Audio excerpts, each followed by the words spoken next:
YCP అధినేత మాజీ CM Jagan సొంత జిల్లా కడపలో రాజకీయ కుస్తీ జరుగుతోంది. వైసీపీ నాయకులు ఒక్కొక్కరిగా కాదు మూకుమ్మడిగా ఆ పార్టీకి రాజీనామాలు చేస్తున్నారు.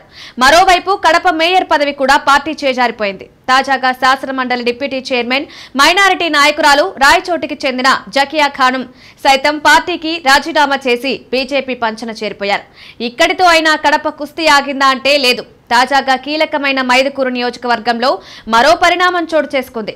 మైదుకూరు మున్సిపల్ చైర్మన్ చంద్ర వైసీపీకి రాజీనామా చేశారు. కడపలో అంటే మేయర్ అవినీతి చేశారు. ఆయన కుటుంబానికి నామినేటెడ్ పద్ధతిలో 36 లక్షల కాంట్రాక్టులు ఇచ్చి ప్రజలను మోసం చేశారన్న అభియోగాలతో ఆయనను తొలగించారు.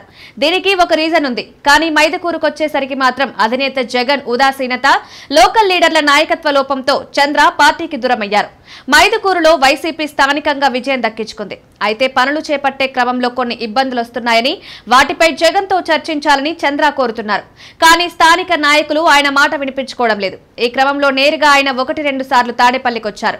అయితే ఇక్కడ కూడా జగన్ దర్శనం కాలేదు. ఇలా వేచి చూసి ఇక వేసారిపోయి ఏకంగా పార్టీకి రాజీనామా చేస్తున్నట్టు ప్రకటించారు. దీంతో కీలకమైన కడపలో వైసీపీ ఘోర పరాజయాల బాట నుంచి పతనావస్థకు చేరుతోందంటున్నారు పరిశీలకులు.